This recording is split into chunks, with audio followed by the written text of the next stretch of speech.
All right, chat. So the scene drops us right into a school track meet, and you can already feel the hype. All the girls are on the sidelines, losing their. Then boom, someone speedruns the finish line in a wild 2 minutes, 36.79 seconds, and who else would it be? But our boy, Juo Jing, the MC of this whole series. The second he crosses the fangirls, absolutely erupt, and our man playing it cool just pours water over his head like he's in a commercial, which only throws more fuel on the fire. I mean, the shrieking just hit a whole new level. Then this one girl gets bold, walks right up and offers him a towel for his sweat. He actually takes it, and she looks like she just won the lottery, but while he's drying off, our MC is already checking his system panel. And nice, that little run scored him a plus 20 to his running experience, leveling the skill up to 3 with 258 out of 800 XP. A pretty decent haul for a quick jog. But hold up, he spots another notification. His charm stat just got a massive plus 45 buff, and he looks at it with total disgust. My man is literally fuming about how this useless stat keeps leveling up on its own, when suddenly a ball rockets toward his head, and he just snatches it out of the air. Yeah, that was no accident. Someone definitely yeeted that at him on purpose, though. Looking at the dude's face, our MC has zero clue what his problem is. What are the odds? The reason for this drama is standing right behind him. Anyway, Jing's friend jogs over asking what the hell just went down, and if he knows that guy. His buddy's name is Li Gi, and the moment he sees the dude, he goes stiff as a board because it's the school's #1 tyrant, Pei Yu Guang. Li Ge immediately starts panicking, asking why Jing is trying to start a boss fight with this guy, and just sighs, assuming it's over a girl again. He's literally begging Jing to just pick one already.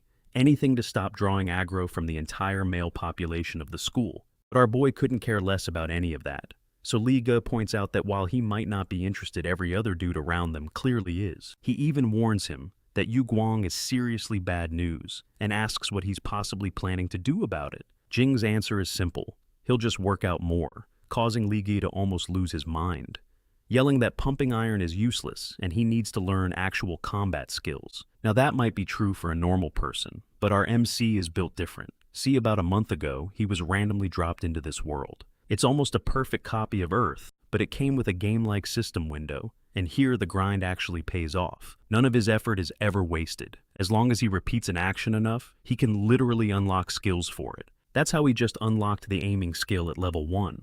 But while this daily training gives him huge buffs, it has one major downside. The man burns calories like a blast furnace, and one look inside his fridge confirms it. It is completely barren. He's not putting in all this work just to boost his Riz factor. Though there's a bigger goal. The place he lives is known as the 5th Metropolitan Circle, and since it's a circle, you've got the inner city and the outer zones, and the further out from the center you get, the more broke and run down everything becomes, while the core is pure luxury, and he's only got 6 months left until graduation. He either claws his way into that inner circle, or he's stuck being poor forever. The clock is ticking, and he's got to make a choice. So, Jing heads out to restock on food, and the final bill is 210 a number that makes our boy go pale. He has to do the walk of shame, putting some items back to stay on budget. He just can't get over the fact that 5 eggs cost 30 freaking bucks. Muttering about how insane the economy is, he's walking through a sketchy alley when something suddenly leaps out at him. It's a stray cat, and it lands right in his path, like it's trying to pull an insurance scam, but then he sees all the scars on it. This poor thing is covered in wounds, looking like it just lost a major turf war, and then the cat speaks complaining out loud. It's saying it had no idea the world of stray cats was this messed up, and our boy Jing just freezes on the spot. I mean, can you blame him?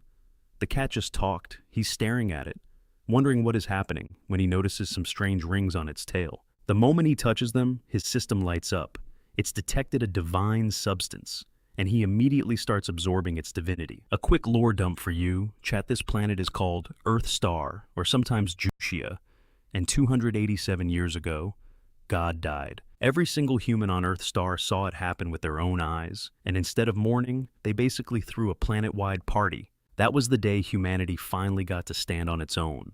And our boy Jing plans to grind until he becomes a god himself. Back at his place, Jing puts out some cat food, but the cat just looks at the bowl with absolute contempt, refusing to eat it. Jing is actually annoyed. He can't believe this stray is so picky. Then a light bulb goes off, as he remembers the most important fact. The cat can talk. He realizes it's not just a cat, so he heads to the kitchen and starts to cook a proper meal. As he's working, a little notification pops up, plus 20 cooking experience while he's chopping vegetables and stir-frying them over a hot flame. In no time, he serves up a delicious-looking bowl of green pepper and shredded pork with rice, placing it in front of the cat. The little guy's eyes go wide and it starts drooling instantly, chowing down happily, while Jing just stands there with a smug look, his theory confirmed. He figured it out. The reason it can speak isn't because it's a magic cat. It's because it's not a cat at all. It's a human who was somehow transformed into a cat, and he's pretty sure the cause has something to do with those rings on its tail. But just as he's connecting the dots, his system pings with a new message. Divinity absorption is now complete. The divine skill twin life was sitting there locked, but it needed divinity to get going. And with 525 out of 50, our boy smashed that requirement. The system literally asks if he wants to activate it, and like duh, he speedruns the yes button so hard, the screen just erupts in light. And boom, a notification says the twin life skill is officially live. But Jing's got this confused look, like he just got a legendary drop with no item description. The passive is actually insane. Twin life gives him 2 whole lives, and if he dies, he can pick a respawn time anytime within 7 days. The cooldown is 3 months, which is a bit of a drag, but he's just staring at the panel totally shook. I mean, this is basically a get out of the grave free card. If the passive effect is already this busted, imagine the active skill. It's got to be completely broken, but unfortunately for him, it's still grayed out. To unlock it, he needs a whopping 500 divinity, and he's only at 25, so our MC looks over at the cat. For a split second, you can see him thinking about just siphoning the rest of its energy, but then he gets a closer look and realizes the poor thing is seriously injured. That gives him pause because draining it now would be a full-on villain move, so he decides to grind for that power somewhere else. He's not just going to let the cat go free, though the plan is to head out scout for some divinity-related clues. And in the meantime, see what the cat does when it's left alone. Watch by a spy, Cam in his place back in the outer ring. For folks in the outer ring, trying to get into the inner ring is like trying to clear a final boss with level 1 gear. The difficulty is just ridiculous. And even if they manage it, they have to pay a fee so massive it could bankrupt a small, wealthy family. Still, countless people are rushing to get in, but what most of them don't know is there's a secret back entrance. If you can just become a martial artist, all those problems basically get nerfed. And speaking of which, while our boy Jing is walking through some shady alley, a dude holding a metal bat just pops up in front of him. Jing calmly asks him if they have an issue, and the bald guy turns to his blonde friend. He's like, "Is this the guy our big bro Yu Guang wants us to mess up?" Then they tell Jing he's about to get deleted. Our MC just sighs, and in the blink of an eye, the bald dude just face plants. Everyone else is just frozen. They didn't even see Jing move. The blonde guy gets tagged next, then the third goon gets hit clean in the forehead, and Jing hasn't even taken a single step forward. My man was just flicking pebbles, but when you combo that with his aiming skill, these guys are all on the ground groaning. They're finally realizing Jing isn't the harmless NPC he looks like, but one of them still decides to charge him anyway. Jing's eyes light up as the guy throws a punch, and our boy dodges just in time, which was super clutch because that punch literally shattered the ground. Okay, that wasn't just brute force, that was some kind of martial arts skill. And the dude is getting super tilted that this kid is so agile. Jing, however, feels kinda relieved, because if this Yu Guang guy knows martial arts, that just saved him the trouble of having to look for a teacher. He steps right up and tells the guy to spill all the details he knows, otherwise he's not going to show any mercy. The next shot we see is Yu Guang slammed onto the ground trembling, as he promises to snitch on everything he knows.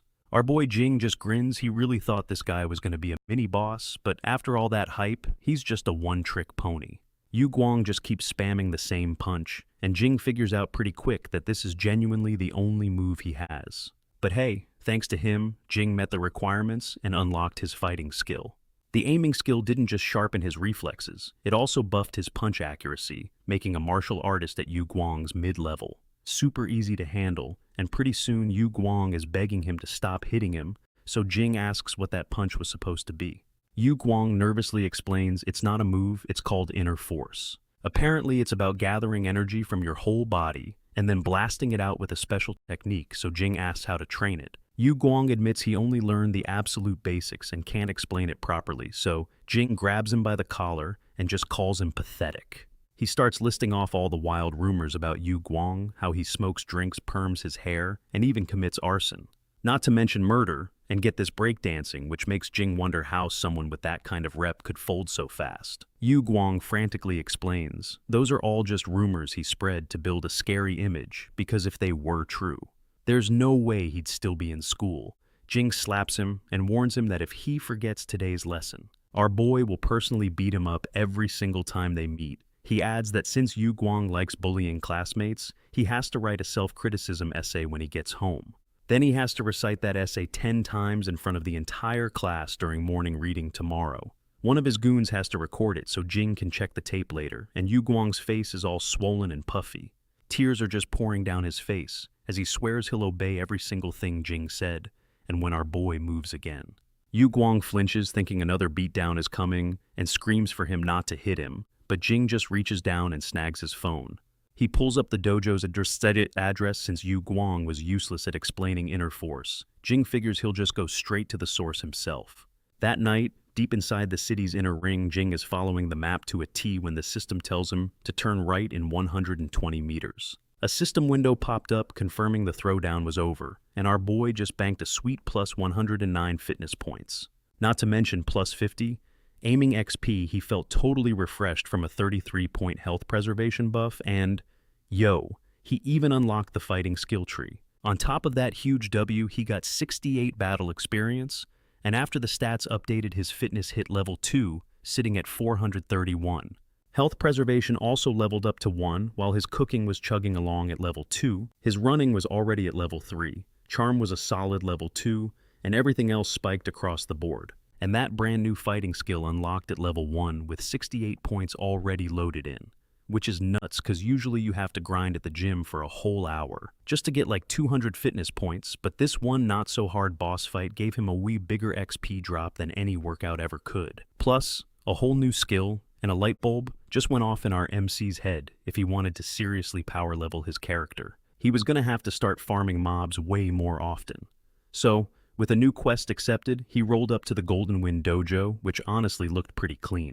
He walked in saying he was just visiting, but the receptionist basically dove at him with a shush, because the master was in the middle of a class. Our boy peeked over, and sure enough, some old grandmaster was lecturing 5 students, explaining the secrets behind a breathing method. He said it was the absolute foundation of all martial arts. Like, by controlling your breathing, you could unlock the hidden power inside your own body. You weren't a real G until you got your chi circulating, and Jing's eyes just lit up, bro. He found the tutorial for a cultivation build. This was the exact starter guide he'd been searching for, so he leaned in close to the staff girl and whispered, asking if he could join, and she just started blushing like crazy. The riz was undeniable. She was totally flustered, but told him, yeah, he could jump in, but warned him not to push himself too hard. That little interaction alone netted him a fat plus 30 charm experience. So, he thanked her and grabbed an empty cushion on the floor. He immediately locked in on the master's words, but the staff girl kept watching him, totally nervous that this noob was about to get himself cooked. I mean, it's his first time trying this stuff, and the first test was to just inhale as much air as humanly possible and then hold it. The staff lady was silently praying that at least one of these new recruits wasn't totally mid, or else she knew what was coming. The master was going to chew her out for wasting his time. And by the time he counted to 37, a couple students had already failed the vibe check. The rest of them looked like they were about to pop, and she got so disappointed when even Kui Jian Yuan, the guy she had the most faith in, finally caved. The master's whole vibe turned dark as he started walking her way, and she quickly started begging for just a few more days. She swore she'd find a disciple who wasn't a total scrub, but then plot twist. He walked right past her and just told her to be quiet. Turns out one kid was still in the game. He stopped right in front of Jing, and that's when the reality of the situation hit our boy. This breathing technique sounded easy, but nah, it was brutally hard. A literal tidal wave of oxygen was slamming into his lungs. If you didn't have OP lung capacity, you wouldn't even qualify for the tutorial. And deep inside his body, true, chi was just expanding like crazy. It was swelling up like it was about to explode, but then the timer hit 0. Jing slowly let out his breath, and the system told him he just activated a skill. It was called Inner Force already at 69 out of 200. And when he opened his eyes, the master and the staff girl were huddled around him, looking totally shook, asking how he felt. and if he had any weird status effects. But our boy just said honestly, "Actually, no, I feel amazing," which made the receptionist immediately ask for his name, and then she shot her shot, asking if he wanted to join the Golden Wind Dojo, when suddenly the glass window exploded, and something huge burst inside a giant flying insect, and it instantly just deleted one of the students. Everyone was frozen solid, their brains literally short-circuiting at the horror show unfolding. The master reacted first, throwing the door open and screaming for everyone to get out. He yelled for the staff member, Zhang, to help get everyone moving, but blood was spraying everywhere, and then the monster locked onto her. But Jing, our boy, didn't hesitate for a second. He dashed forward to save her. They both tumbled to the ground with him shielding her, and in a weird way she felt super relieved and even a little happy about it. I'm not even kidding. She was thinking she could stay pinned like that forever, which somehow gave Jing another plus 20 charm points, and that's when he remembered what Yu Gong told him. Inner force is all about gathering energy from your entire body and blasting it out in a single attack. And what better time to beta test a new skill? So Jing went for it. As the massive beetle monster charged him, he planted a solid punch right in its face. The hit sent out a literal shockwave, and Jing was just hoping this thing wasn't built like a cockroach, able to tank hundreds of times its own body weight. If that was the case, brute force was a waste of time. He'd have to focus all of his power into a single armor-piercing point. He adapted on the spot, and his next strike completely caved in its outer shell. Just as the system notified him, he'd activated Inch. Force already at 80 out of 200, the monster got blasted backwards, hissing as its blood splattered all over the room. That's when Jing finally realized the truth. This thing looked absolutely terrifying, but its actual stats were pretty pathetic. Zhang was staring at him in complete awe, but the master, on the other hand, looked worried. Jing had only just learned how to use this chi force, and he was already trying to use a full-power ultimate move. His body couldn't handle that kind of recoil, just as the monster slowly pushed itself back up. With a hiss that sounded like a punctured tire, the monster was clearly down for another round, but our boy Jing just stood there, ice in his veins, and told it the outcome was already decided. It could respawn 100 times for all he cared. The ending wouldn't change, as all that chai energy began to flow like a power-up sequence concentrating right in his arm. But that power came with a price, and a wave of pain slammed into him, his chest feeling like it was caught in a trash compactor before he started coughing up blood. Red flag, something was cooked. The monster, seeing its opening, charged in for another attack, and it was right then that Jing realized he'd drained his entire mana bar. A bolt of pure panic shot through him as he watched the beast close in for the final blow, but then completely out of left field, a new player joined the server. In less than a blink, the monster was sliced clean in two, like a perfect fruit ninja combo, and our MC just stood there completely and utterly shook. A woman stepped out from the shadows and dropped her bio. She was from some group called the White Raven Squad, the captain of Squad 838. Her code name was Void Blade Epic, and her team locked down the area like a Spec Ops unit, ordering all NPCs to evacuate the zone. This was the literal first time Jing had ever even heard the name White Raven Squad. Talk about a major lore drop. I mean, to one-shot that roach-like boss monster like it was nothing, though. That could only mean the people in this guild were playing on a completely different difficulty setting. Void Blade gave Jing a quick once-over, assessing him like a new character build, noticing he looked only 17 or 18. And yet this kid had managed to dish out some serious damage to that thing with just his bare fists. Plus, she couldn't help but notice he was ridiculously handsome. Her brain immediately switched to recruitment mode, and she walked over to him, sliding him a note with a time on it: Sunday afternoon at 5 p.m.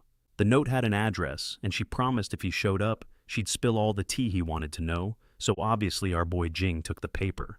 The note simply said Ching Chung Library 7th floor, a classic secret meeting spot. Meanwhile, back outside the dojo, Jang came rushing over in a total panic, asking Jing if he was okay and trying to drag him to her house to patch him up. Realizing what she just said, she immediately corrected herself. I mean the hospital for a proper checkup, but he just waved her off, saying he was fine. He thanked her for letting him use the dojo for his training arc, and then peaced out, though she called after him, telling him to come back tomorrow. But the old master just shook his head. He knew a prodigy when he saw one. A kid showing that kind of raw power wasn't normal, especially not on his first time using chi. A little starter zone like their dojo was never going to be enough for a player with his potential.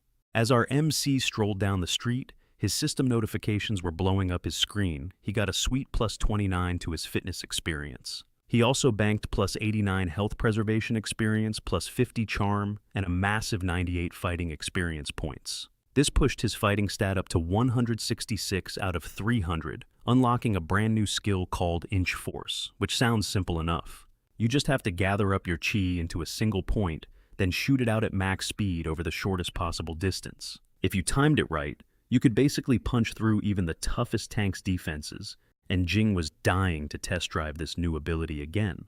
So he tried to activate it one more time, but got hit with an instant nausea debuff flashing back to the master telling him off earlier. Yeah, you can't just spam your ultimate move like that. So Jing decided not to speedrun his own death. He'd take a long rest and see what was up tomorrow. After finding out about the White Raven squad and seeing that nightmare fuel monster, he couldn't get his mind off it.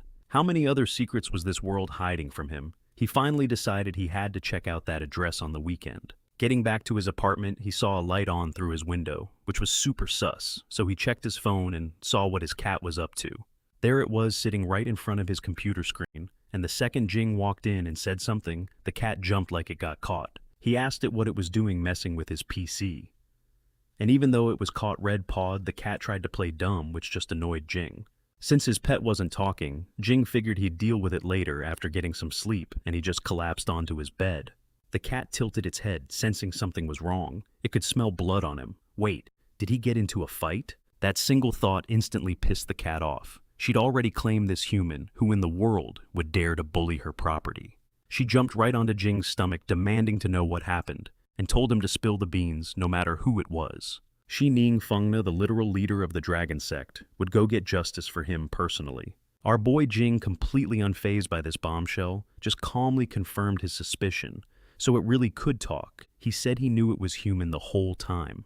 But his HP bar was at 0. They could do the lore dump after he logged off for a bit, and just like that he was fast asleep. Fengna was absolutely fuming, yelling at him to at least give her the quick version before passing out, which brings us to the next day. Jing's stamina was fully restored, and as they had a meal together, Fengna finally learned that he hadn't been beaten up by anyone. In fact, he was the one who defeated a monster.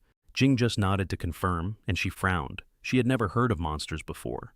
Just roaming freely into the city like that, Jing just reached over and patted her on the head, thanking her for being worried about him.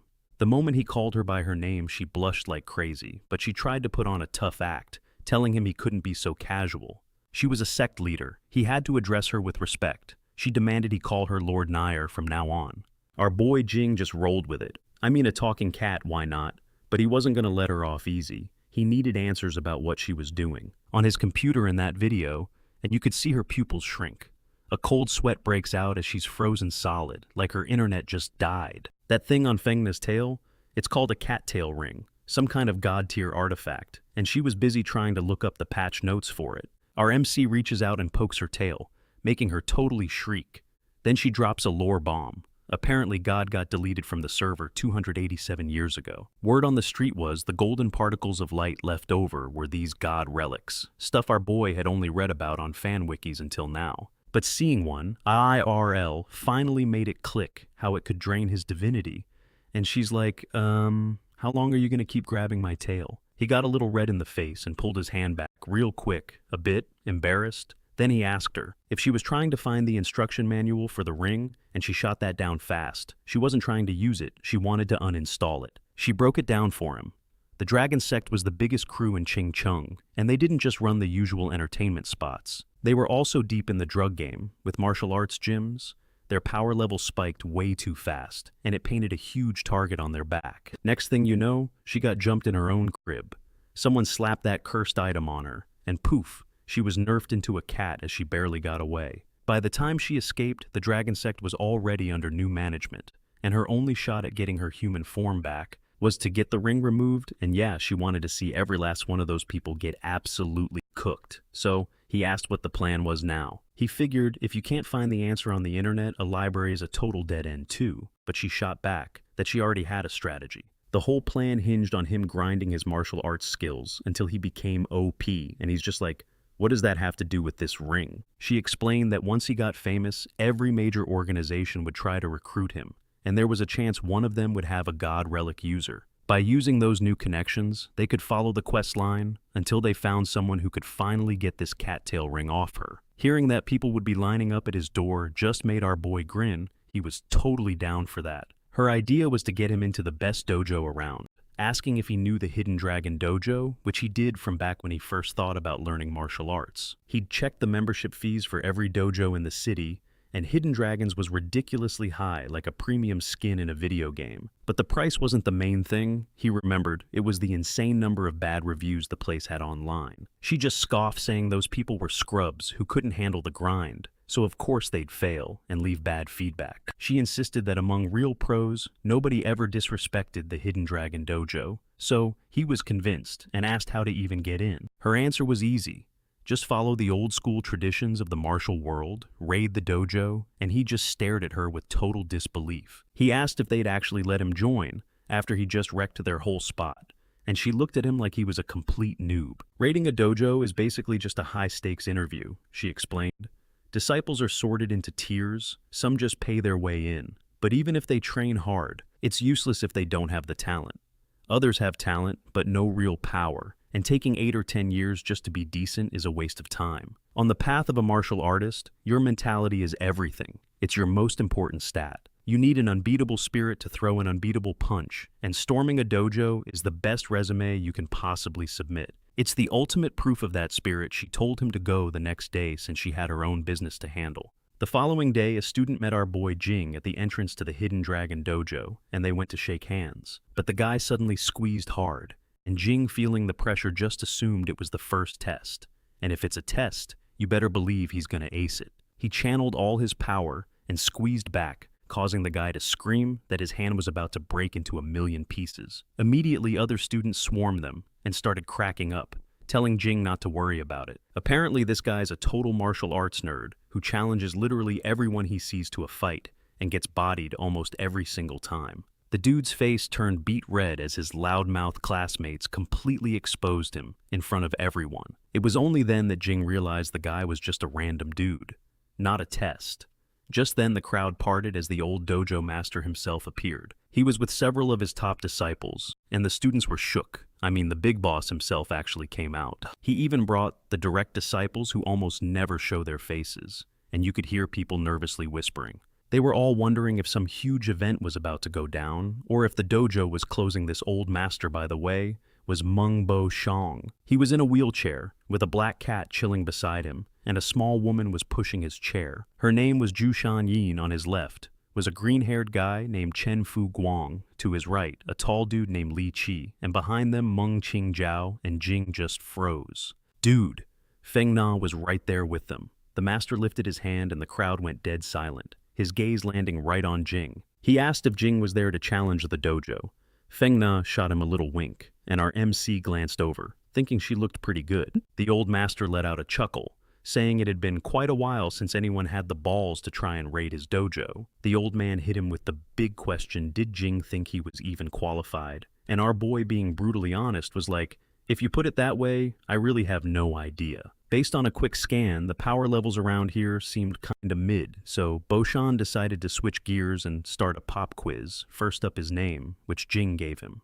Then his age, 17, but the questions just kept coming. And the longer this interview from hell went on, the more our boy started to get seriously stressed. The questions were getting weird, like really weird, so much so that it felt less like a job application, and more like his girlfriend's dad was grilling him about his 5-year plan. The dojo master just let out a huge laugh, telling him not to be so tense because asking these things is totally normal when you're meeting your future son-in-law for the first time.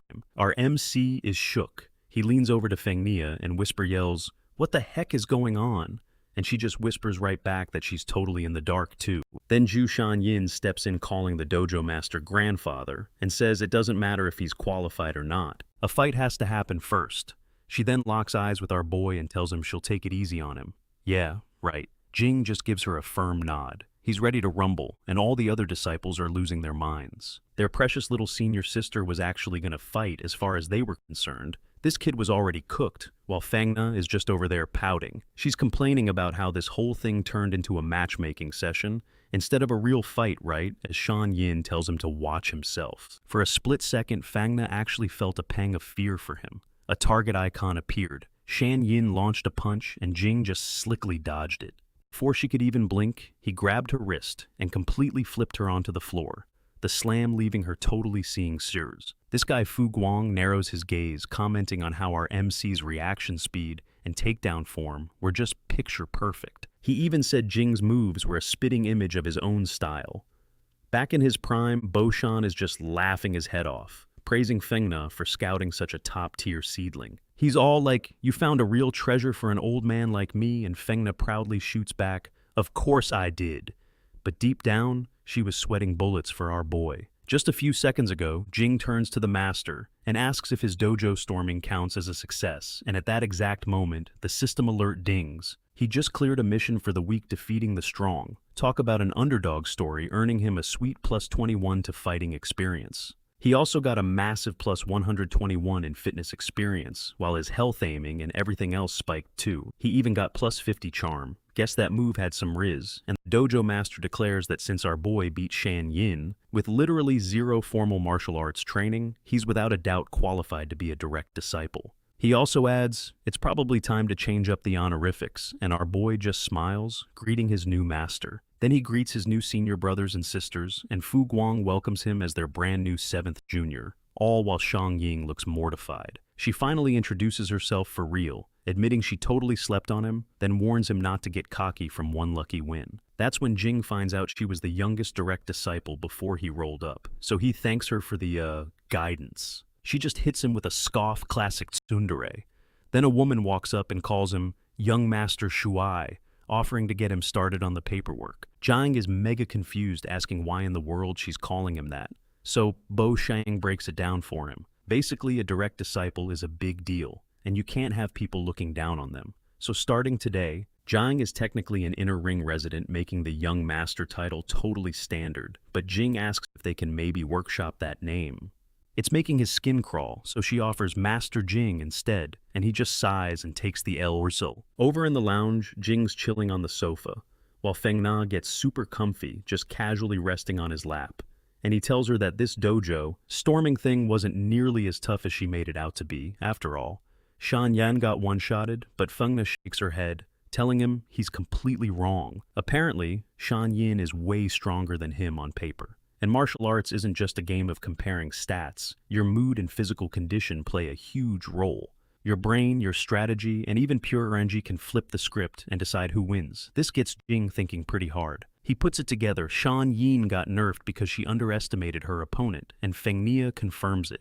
If that girl had been just a little more careful and played defensively, waiting for Jing to make the first move, the end result would have been totally different. But hey, a win is a win. There's no arguing that. And Jing admits that luck, or good RNG, was definitely a huge factor. He knows he's got to grind way more. Then he asks where she was last night, wondering if she just crashed at the dojo. Fengna says that to squeeze someone new in, she had to pay a visit to a certain Grandpa Lee, and Jing asks, "Why do you call him that?" She then casually explains that Grandpa Lee was the guy who almost stole her grandpa's girl back in the day, and our boy Jing just freezes solid. So, he was the legendary side piece. Got it. Just then, a staff member comes over and hands Jing his new ID card. She says starting tomorrow, he can just swipe it at the entrance to get in, and Jing thanks her. The system dings again, plus 20 charm smooth. By the next day, the rumor mill is on fire. The new kid apparently trained all night long. Jiang is the talk of the town.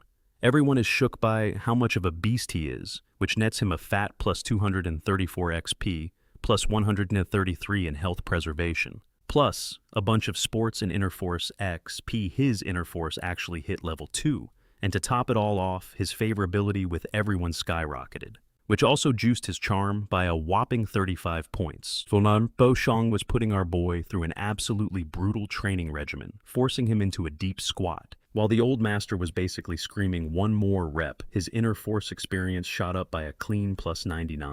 Bo Shang kept pushing, telling him not to let the all-night grind go to waste as the system notifications just kept spamming the screen. Another plus 99 to Interforce XP kept popping up, until finally the system announced it. His Interforce just dinged level 3.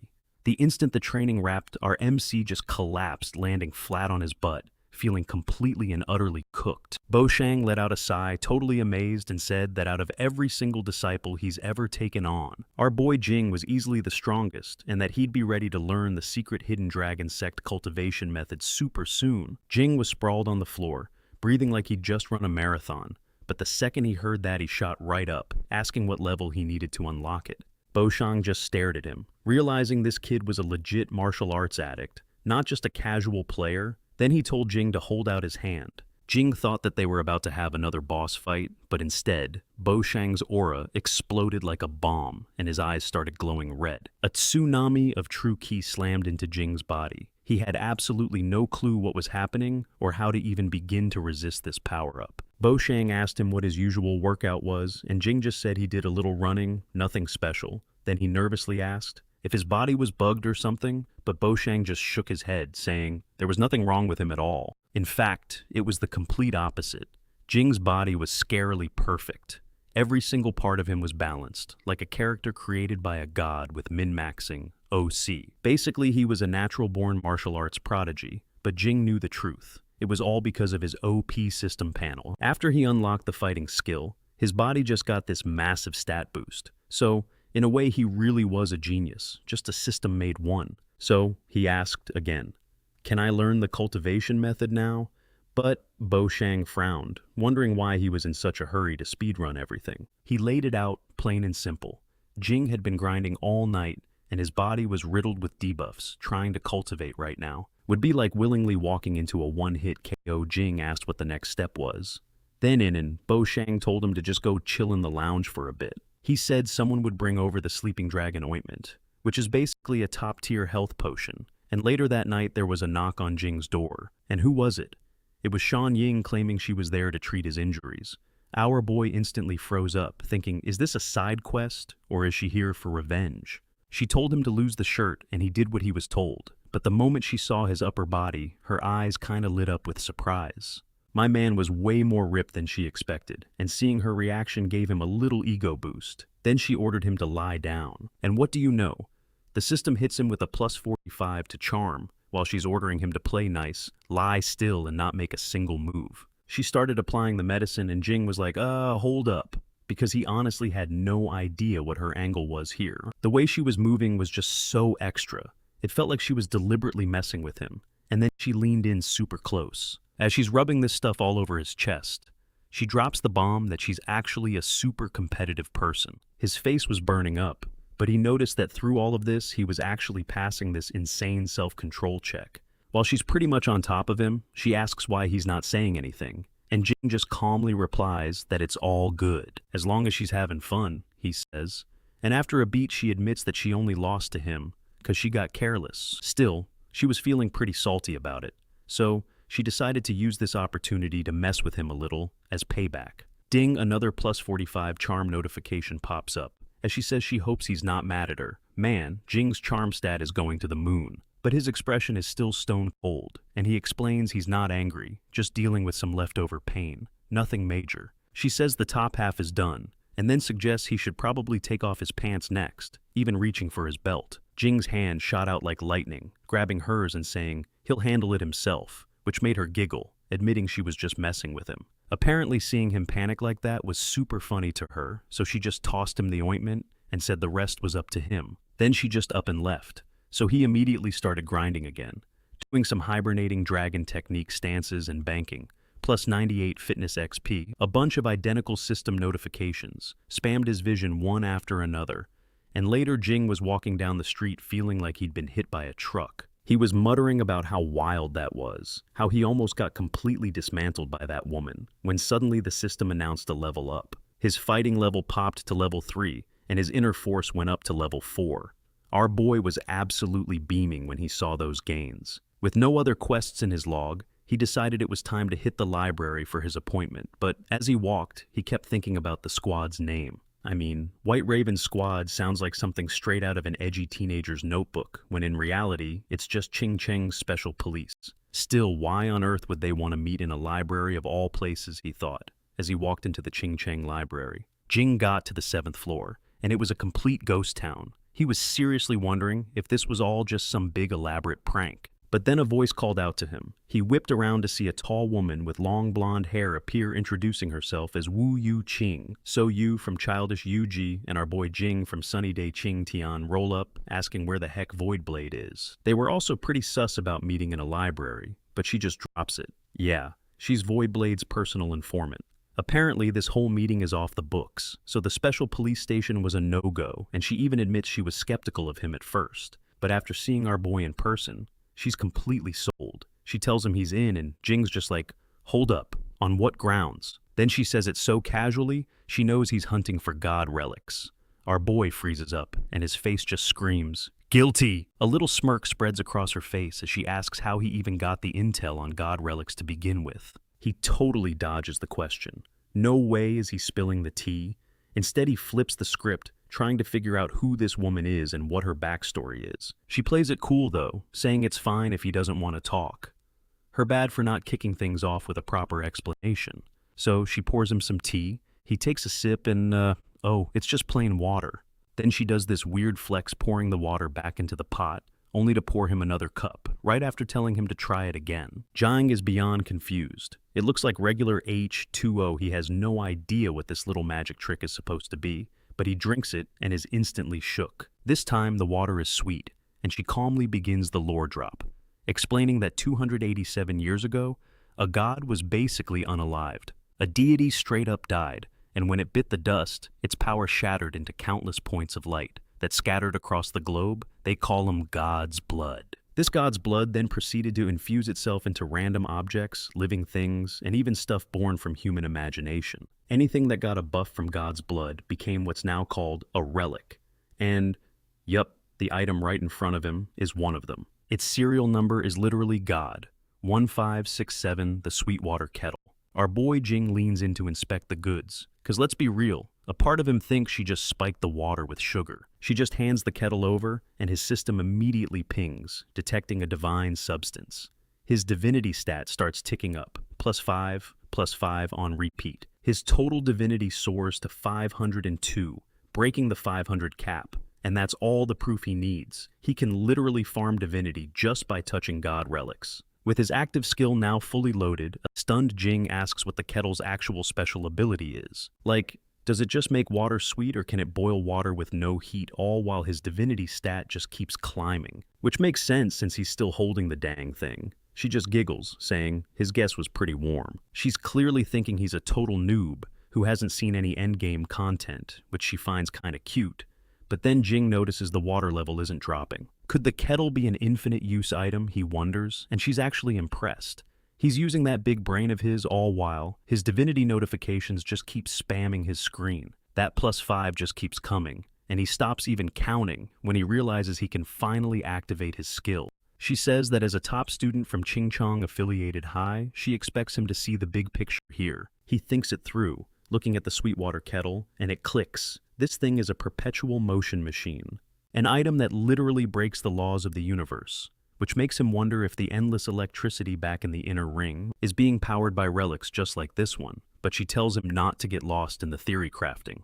The whole point of a god relic is that it's a cheat code, something no man-made tech could ever hope to copy. So he asks her, why the massive info dump? Why him? And it's because 3 days ago he soloed a monster. He did it with the base stats of a normal dude showing 0 fear against a terrifying unknown creature.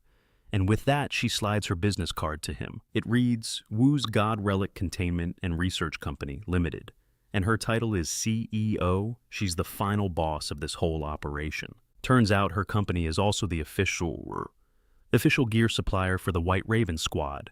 And on a mental fortitude level, our MC has already lapped most people, which is exactly why she wants him to join Wu's God Relic Containment Company. And you better believe our boy is hyped, seeing this as a golden opportunity to farm divinity.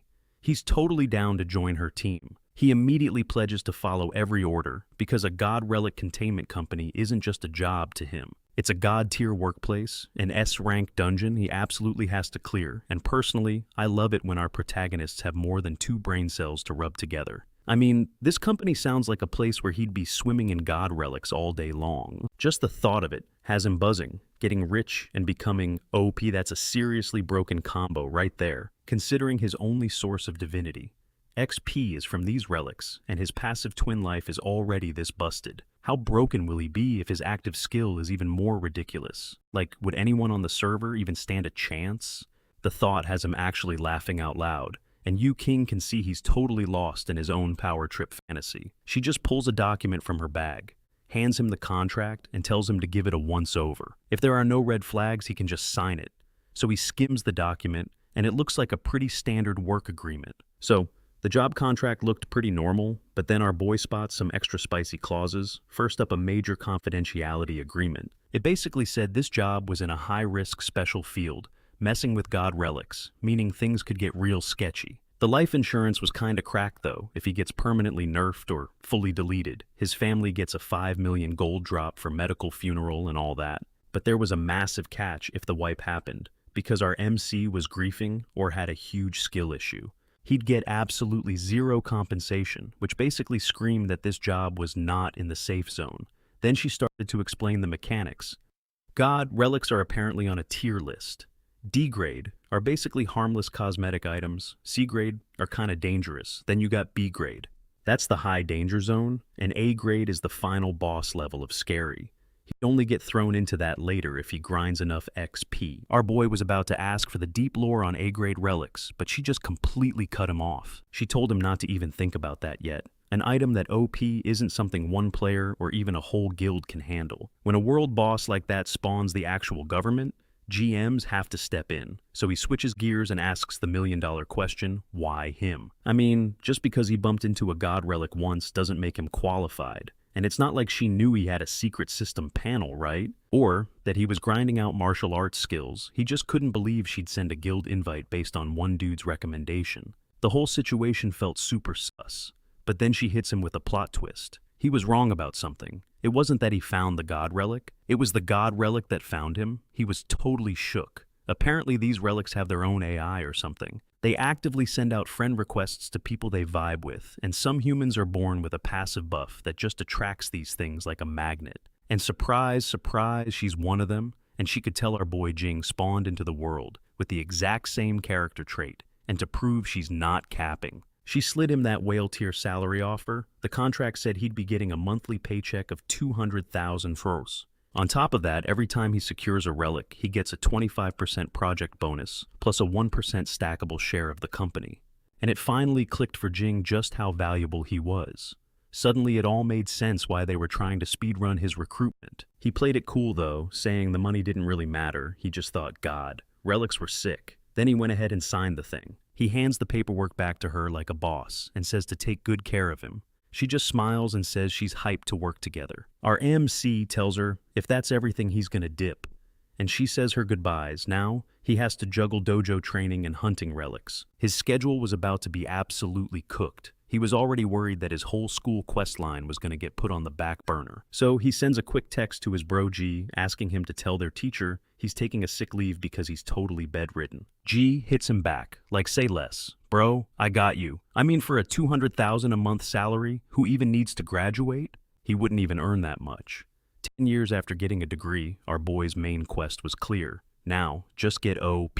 That's the only way he'll ever get a chance to go home. So, while he's walking, he decides to check out his active skills. He pulls up his character sheet. The divinity needed to upgrade his twin life skill was at 500, 2 out of the 100 required. He's swimming in XP. Its passive is basically a get out of jail free card, giving him 2 lives.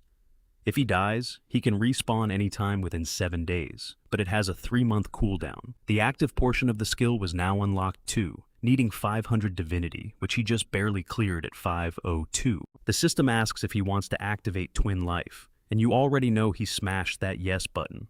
Now for every level he can pick one ability to buff. Whatever physical related stat he chooses gets a 2 times multiplier when he activates the skill, which is just insane. His options were pretty stacked: memory, physical defense, raw strength, reaction speed, and of course movement speed. There was also calculation ability and concentration. So yeah, if he picked strength, he'd literally get double the power. But he already has resurrection armor, so doubling down on defense felt like a total waste of a skill point. Besides, his body was already pretty tanky, and his whole fighting style is built around precision, not just brute force. Then he remembered that classic manga wisdom in the world of martial arts: speed is what decides who wins and who gets cooked. So he locks in speed, but he knew he needed to run a benchmark first to see just how broken this skill really was, and he eyes a street lamp down the way. The distance was roughly 100 meters perfect. He decides to do a control run first with no skills active to get a baseline. He takes off clocking in at 10.2. 4 seconds, not bad but not amazing either, so he decides to pop the skill and run it back. Just to see what would happen, he gets back to the start and goes again, and this time my dude was moving so fast. He literally left an after image of light behind him. His new time was 5.12 seconds exactly, perfectly twice as fast. It was then he realized twin life wasn't just a gimmick, it was the real deal for any normal person trying to improve their 100-meter sprint. Getting from 20 seconds to 12 seconds is doable if you grind like crazy. But after that threshold, every 1/10 of a second you try to shave off takes like 100 or even 1,000 times more work. You need insane talent and massive resources. Okay, so in a super clutch hand-to-hand brawl, where one tiny misclick means you're instantly deleted, popping this skill gives our boy a burst of speed that literally breaks the physics engine, guaranteeing a one-shot kill. He is absolutely vibing with twin life. This thing just ignores the laws of nature, like they're optional suggestions, a true dev tier ability. So, while the adrenaline is still pumping, he wants to run it back a few more times for science. But, plot twist, the ability is already on a massive cooldown. And get this, it's only been 20 seconds. He now gets that. This move is not spammable. He's gotta save this for the final boss. Plus the refresh timer is a total mystery, so he decides to call it a day. After grinding non-stop, every muscle fiber in his body is screaming for a timeout. So the first mission at home is a hot bath. After that, he's planning to log off for a long, peaceful sleep, since the dojo grind resumes tomorrow. But then his entire screen just goes black. So, next thing you know, he's waking up on the floor by the stairs to his phone blowing up, and he's been knocked out for 6 whole hours. He has zero clue why he was camping in the hallway, but his first instinct is to check twin life's status, and his eyes go wide. Dude, it's almost fully recharged, and that's when he does the big brain math for every 1 second he uses twin life. It costs 1,000 seconds on cooldown, so if he redlines the ability, it's going to take the full 6 hours to come back online. Just then, a message from Shan Yin hits his screen, asking where he is, and the panic button gets slammed. My guy is late. He immediately starts speedrunning to the Hidden Dragon Dojo, arriving, and just kicking the door open like he's the main character. Shan Yang is in the middle of folding some poor student into a human pretzel when she spots him, and she immediately sprints over. She says he's just in time, grabbing his arm and literally yanking him to the center of the mat to announce a surprise sparring match. The whole point is to demonstrate Jin force, but the peanut gallery immediately starts whispering and placing bets on the fight. One guy is all in on Shang Ying, convinced she only took the L last time because she wasn't even trying. How could Jing, who's still in the tutorial, possibly win again? A few of them are even hoping she doesn't totally cook him. But our boy knows this isn't a demonstration. This is her trying to reclaim her reputation after he snatched it. She lost, and this time she's going full try hard, but that honestly doesn't faze him one bit. For him, this is the perfect beta test for his new build. So, after a little bit of polite trash talk, it's go time. He pops Twin Life level 1, and right as she throws a palm strike, he just lag switches out of existence. In the next frame, he's already grabbed her arm and planted her face first into the ground, the impact leaving her totally stunned. She is absolutely shook. She went all out and still got clapped, and our boy just calmly says, "I appreciate you letting me win." A huge notification pops up, plus 97 fighting XP, plus 81 fitness XP, and a bunch of health preservation points too. On top of all that, his aiming skill got a little bump, and his sports experience jumped by 69 points. That was enough to level up sports to level 2, 9 out of 500 XP, and that's when a light bulb goes off in his head. The system didn't count this as an underdog victory, because with Twin Life active, his power level is no longer considered lower than hers. Shan Yin is a seasoned pro. She was 100% on guard, and she still got completely blitzed, unable to even react. This is the moment he realizes just how terrifyingly broken his power has become. So, his entire training regimen has to change. The new main quest is to get total mastery over that insane speed advantage, but then Fu Guang calls him over. He asks our MC if he wants to party up and grind the hibernating dragon technique, and he's totally down to train with his 5th senior. A bit later, Fu Guang is just standing there with his mind blown. He'd heard the rumors about our boy and this technique, But he thought that whole one-night story was just server gossip.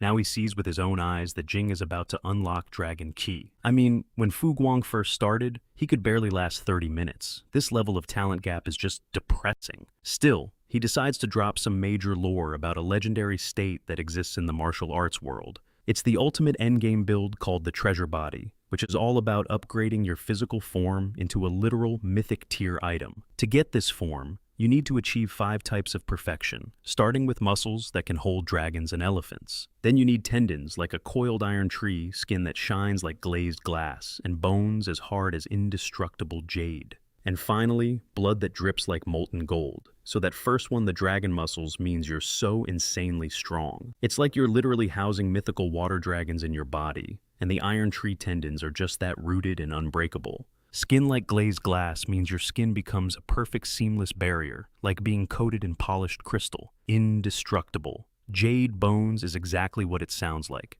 Your entire skeleton gets reforged into immortal jade that cannot be shattered. And that last one, blood-dripping molten gold, is a state that triggers when you start pumping chi through your body. Fu Guang was basically saying this whole blood-boiling like lava thing was pure myth, like a legendary weapon nobody's ever actually found. But our boy Jing was on a different wavelength, thinking just cause other players failed, the quest doesn't make it impossible for him. That thought lit a fire in him. He was gonna spec into being a martial arts smith himself, when suddenly, bam, someone burst through the window. Fu Guang was totally shook by his eldest senior brother's Kool-Aid Man entrance, with glass just raining down everywhere. So, Fu Guang does the intros explaining to Jing that this guy Bo Shang is basically the server's final boss, the dojo's #1 senior. And my dude had some serious quirks. The system gave Jing a pop-up that this guy hated talking, was a total gym, bro, and feared any kind of trouble. His whole life philosophy was punch first, ask later. He was obsessively protective of his wife, and apparently had a personal beef with front doors. Fu Guang adds that yeah, breaking windows is kinda his signature move, and our MC is just staring at the fresh new hole in the wall. His eyes went wide. He couldn't process how Bo Shang managed to jump from the literal ground floor all the way to the top. Jing was sitting there trying to calculate the STR stat needed for a jump like that, while Fu Guang asked the big guy if he'd come looking for him. But Bo Shang just gave a little hand wave, and somehow Fu Guang instantly got the whole message. Fu Guang tells our boy he's got to dip some side quests just popped up that he needs to take care of. Before yeeting himself out, he drops one last pro tip. The hibernating dragon technique isn't about raw power, it's about control and shaping the force. Then he just jumps straight out the same broken window, which is when the light bulb finally goes off for Jing. He'd been so focused on just grinding his chi levels, like getting a bigger mana pool, he never once thought about upgrading the spell's actual shape. With this new build in mind, he starts trying to combine it with his aim assist. And after a 3-hour training montage, he's still meditating hard. He's concentrating so intensely his veins are popping. Then with just a single finger flick, he unleashes all that stored up energy. A literal shockwave rips through the air, and he realized, damn, this is way more OP than just chucking pebbles at people. Then you hear it, the slow clap of a new challenger approaching, and it's the dojo. Master himself talk about a surprise boss fight. The master says he's impressed. Jing not only has great physical stats, but also an insane talent for this stuff. Then he offers him a pill and says to eat it. With zero hesitation, our boy pops the mystery consumable right into his mouth, and the master just tells him to look at him. Suddenly, things get super weird. Jing feels like he's floating in the void, completely disconnected from reality, like he got sent to the shadow realm. He has no clue what the master just did, but the pill inside him starts to glow, and it literally transforms into a golden dragon. Our MC is understandably freaking out, and as the dragon slowly opens its eyes, a golden light reflects right back in his own. Then he sees it. His right arm is starting to get a cosmetic override with golden scales appearing all over it, which comes with a killer headache. His chi was going absolutely haywire, scrambling all over his body like a corrupted file, and he was pretty sure that sus pill was the cause. Trying to get a grip, he takes a deep breath and boots up the hibernating dragon technique, focusing deep inside his own consciousness. This amazing feeling washed over him, but at the same time, every random thought he's ever had pops up with the dragon, just standing right there in his mind. Palace. He focuses completely on cultivation, and the dragon's body begins to coil around him until a flash of golden light just consumes everything. He's literally fusing with the creature, his body transforming with dragon scales, and his eyes morphing to look just like a dragon's. Ding conditions met a new skill, just unlocked on his HUD visualization level 1, with 0 out of 300 experience points. A long grind ahead. Eventually he opened his eyes, totally shocked to find himself back in the real world. The master explains that if he hadn't logged out of that mindscape in time, his entire mana bar would have been completely drained. He also said it was incredible that Jing managed to cultivate Dragon Chi on his very first try, like he was speedrunning the tutorial. So Jing has to ask, what even is this Dragon Chi? The master explains that it's basically a type of emotion. Like when you get angry, you get a temporary attack buff, or when you're fighting for your life. Your body suddenly feels like it has an infinite stamina bar in their style. Weaponizing emotions, like that, is called the key of motion. And controlling those emotions, that's called the key of stillness. If you can balance both, you've basically found the meta and will succeed at anything. Jing asks for the training regimen, but the master just gives him a cryptic smile, saying, "Our boy has already figured out the basics." He tells him to think it over himself, so Jing wonders if it means achieving a state totally free from distractions and decides to try it. Suddenly his brain's hard drive gets defragged. He can recall everything from his past life, even a random math problem from a college exam. He hasn't studied that stuff in ages, but now the answer felt ridiculously simple, and tons of other knowledge started bubbling up. That's when it hit him. Holy crap. I'm smarter, my INT stat just went up, but the master calmly replies that this is just a tiny part of the buff. Jing noticed a downside though. It's like normal things couldn't trigger his emotions anymore. He'd been nerfed in that department. But on the flip side, his imagination got a massive XP boost. He could now perfectly picture a giant dragon in his mind, down to a single hair on its mane. Every single hair, every golden scale, it all popped into his vision with 4K clarity, and bam, the light bulb went off. So this was the true power of visualization. The master was like, theory crafting is pointless. You only get good through practice. Then he tells Qing Zhao to 1v1 our boy Jing.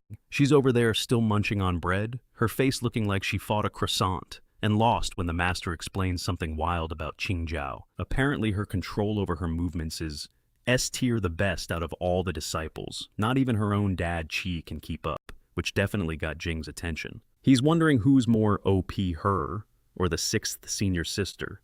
Qing Zhao just snaps into a fighting pose, and our MC lunges in. But before he even blinked, he got tagged. Our boy just froze completely. Shook the master just laughed, calling Jing's attack more telegraphed than a text message. Jing was floored. How was she faster than his literal system?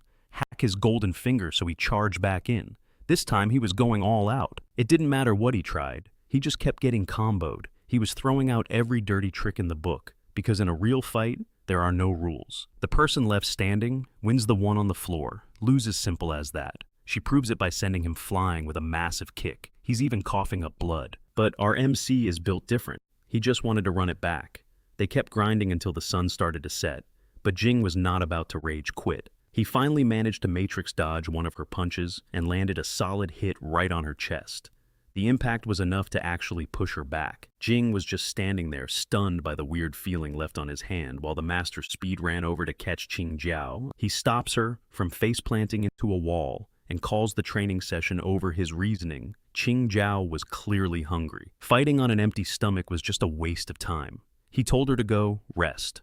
That's when Jing asks the big question. Why doesn't the fourth senior sister ever say anything? The master gives him the classic tragic backstory teaser. Something bad happened when she was a kid, but says he'll drop the lore dump another time. He then turns to Jing and asks for a post-game review.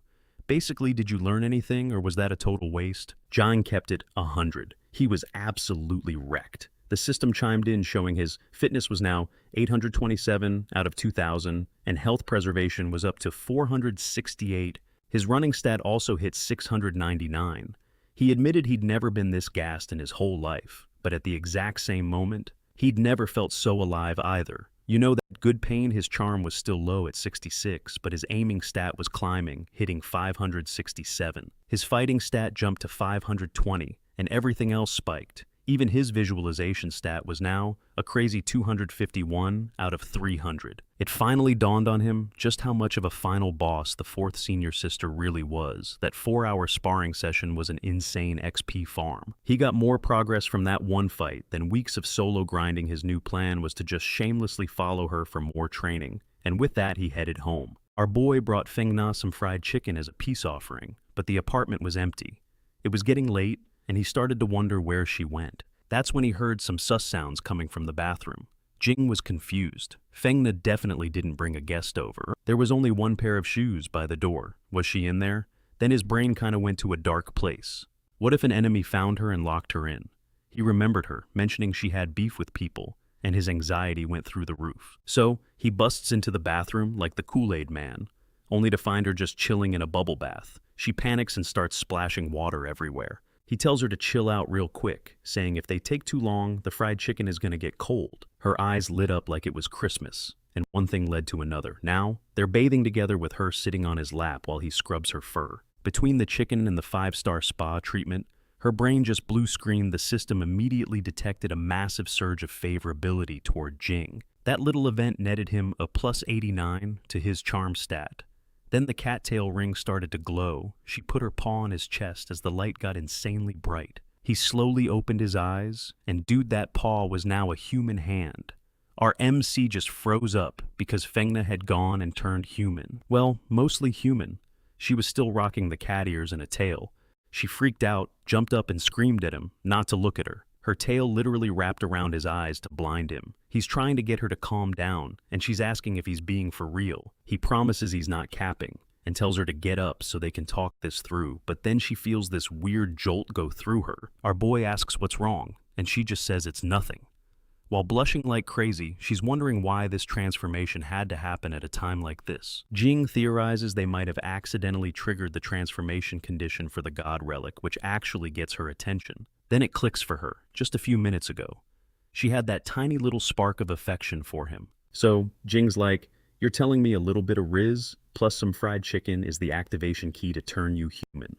That is the most random trigger condition I've ever heard. She also clocks that the cat ear's sharp teeth and tail are all still there, which only makes her more annoyed. She's just flaming this so-called god for leaving behind such a buggy piece of junk, then warns Jing not to get any ideas because this was clearly an accident. She stops talking. Mid-sentence, she feels something, change. She notices the very obvious physical reaction our boy is having, and Jing just sighs. He has to explain.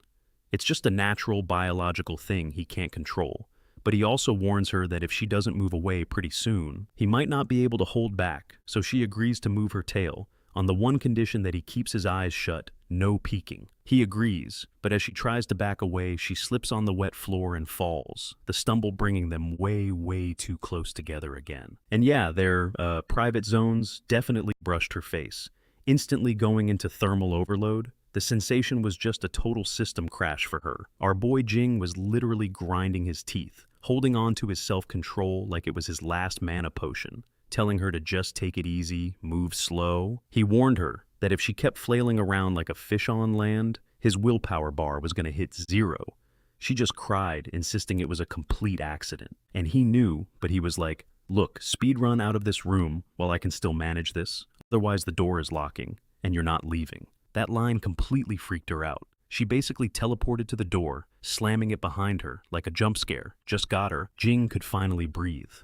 Only then did he risk opening his eyes. A whole hour later, my guy steps out of a long, probably very cold shower, only to find she'd been nerfed back into a cat. She had no clue why her human form just poof vanished after her panic meter went down. Now the transform button was grayed out. She was spamming it, but getting nothing.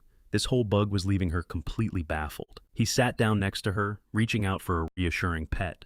But she dodged like he was lagging. And honestly, can you even blame her after that awkwardness? He tells her he just met an NPC who's an expert on these god relics, promising that tomorrow he's gonna go get some intel on her specific glitch. Is it possible there's a patch for this human form issue? Her brain was already cooking up all the chaos she'd cause. If she got just one more chance, she was totally gonna make him suffer, which made her let out this little evil laugh. All our boy Jing could do was sigh. Anyway, he gets a good night's sleep and is up early. Boom. He gets a system notification. His health preservation jumped by 38 points, leveling up to 3 beside him. Feng No was just a little ball of fluff. Seeing her all peaceful like that actually made him smile. But the wholesome moment gets interrupted when his phone starts vibrating with a new message. It's a text from Yu King telling him to haul ass over there because it's time to work. And thank God our MC was relieved to finally have a quest. He was finally back on the grind, heading into Ching Chong Library to find Wu Yu Ching, since she was the one who told him to hurry. Except plot twist, she wasn't there. He scans the room and sees nobody but some girl in glasses. And then it clicked. Hold up, the girl with the glasses was Yu King. She just had a different character skin on or something. Then she takes them off for the big reveal.